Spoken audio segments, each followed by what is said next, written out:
नमस्कार मंडळी, P O फिल्म्समध्ये आपलं स्वागत. माझ्या बाजूला दिसते ना हिरवाई, सगळा हिरवा निसर्ग. अहो पावसाळा आहे, साहजिकच आहे. आणि मी आली अशा निसर्गरम्य परिसरात. आणि असा परिसर बघितला की प्रत्येकाचेच मनं बहरून येतात आणि आपल्या मनामध्ये कविता आणि गाणी जागी होतात. अनेक गाणी आपल्याला आठवतात, पण आपल्या आजूबाजूला अनेक कवी आहेत, सुंदर सुंदर कविता करतात, छान छान कल्पना त्यांना सुचतात. तेव्हा हा पाऊस पाहिल्यानंतर, हा निसर्ग पाहिल्यानंतर त्यांच्या मनामध्ये काय काय होतं ऐकूया. आज आपण आपल्या आजूबाजूला जे कवी आहेत ना, त्यांच्या कविता ऐकणार आहोत आणि पावसाचा आनंद त्यांच्या कवितांबरोबर, आणि हो त्याच्याबरोबर घरी तळलेल्या गरमागरम भजीचा आस्वादसुद्धा घेणार होता. आम्हाला विसरू नका तुमच्या घरी बोलवायला, आणि चहा सुद्धा मस्ट. नमस्कार, मी डॉक्टर स्मिता दातार. मी सादर करते मीच लिहिलेली पावसाची एक कविता. तू आणि मी एका छत्रीत असाच बरसू दे पाऊस. थोडं बिलगू थोडं भिजू, आज तू घरी नको जाऊस. झिम्माड सरी घेतील उडी, ओलेती होईल तुझी साडी. झिम्माड सरी घेतील उडी, ओलेती होईल तुझी साडी. डोळ्याच्या कोनातून किती पाहू, आज तू घरी नको जाऊस. सळसळ वीज होईल धीट, पुसल्या काजळाची तुला तीट. सळसळ वीज होईल धीट, पुसल्या काजळाची तुला तीट. उभेला श्वास भरून घेऊ, आज तू घरी नको जाऊस. नको सावरू सोल्या बटा, उसटसे स्पर्श मादक ओठा. नको सावरू सोल्या बटा, उसटसे स्पर्श मादक ओठा. नजरेला उगी तहान पिऊन घेऊ, आज तू घरी नको जाऊस. उडू दे छत्री वारा उन्हाळ, उडू दे छत्री वारा उन्हाळ.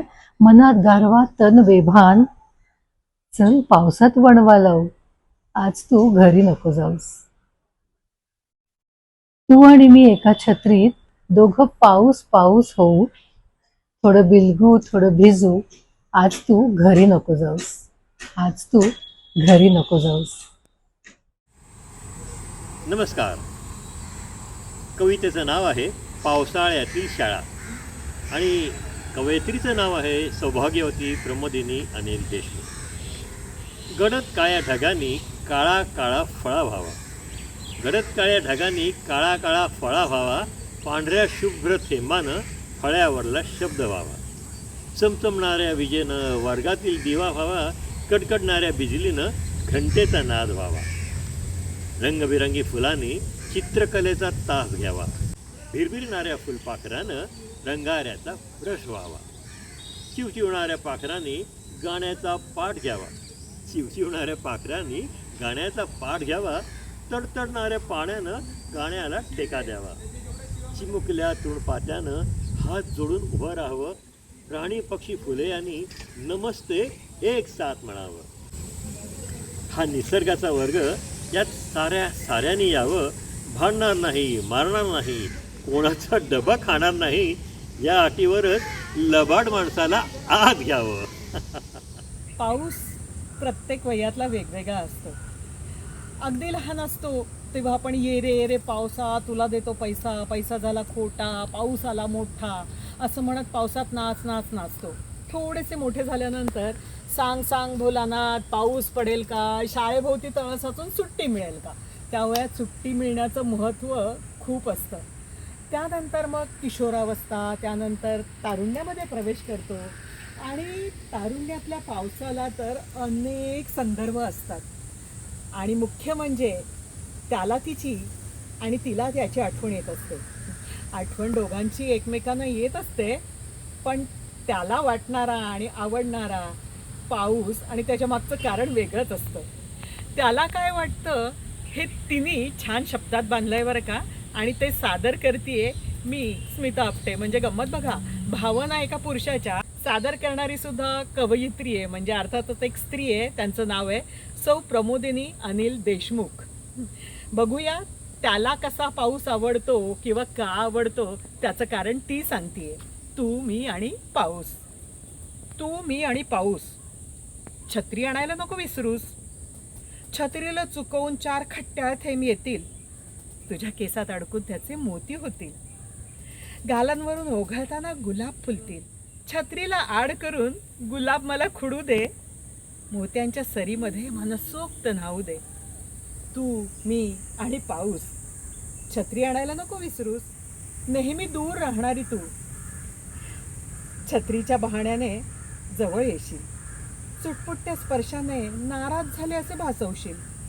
त्या लटक्या लाजेमध्ये खोट्या खोट्या रागामध्ये चिंब चिंब भिजू दे. तू, मी आणि पाऊस. छत्री आणायला नको विसरूस. छत्री असली हातात की जग फक्त दोघांचं असेल. बाहेर असेल धुवांधार तरी मनात इंद्रधनुष्य फुलेल. असेल हलका शिडकावा की निसर्गाचं तांडव. दोघांमध्ये खुलेल गंध फुलांचा मांडव. त्या ओल्या क्षणांची शपथ मला घेऊ दे. असो सर की वादळ, हा हात हातात राहू दे. तू, मी आणि पाऊस. छत्री आणायला नको विसरूस. तू, मी आणि पाऊस. छत्री आणायला नको विसरूस. कविता सखना.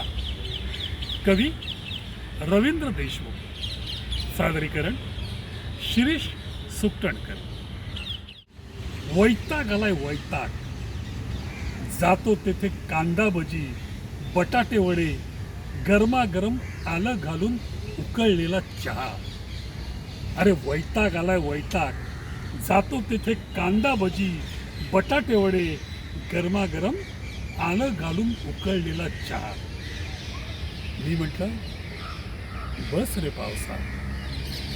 मी म्हटलं बस रे पावसा. पडून पडून दमतोस रे रात्रभर आणि दिवसा. मस्त ऑन रॉक स्कॉच ऑफर केली. मस्त ऑन रॉक स्कॉच ऑफर केली. बेट्याची कळी एकदमच खुलली. सिप मारून म्हणाला तू पहिल्यांदाच भेटलास पहिला शहाणा. तू पहिल्यांदाच भेटलास पहिला शहाणा. आता काढ की मस्त चकना. अरे आता काढ की मस्त चकना. पाणी किती प्रकारचं असतं ना. आता साधंच बघा, आकाशातून पडतो तो पाऊस, जमिनीकडून वर जाते ती वाफ, फुलांवर पडतं ते दव आणि फुलातून निघतं ते अत्तर.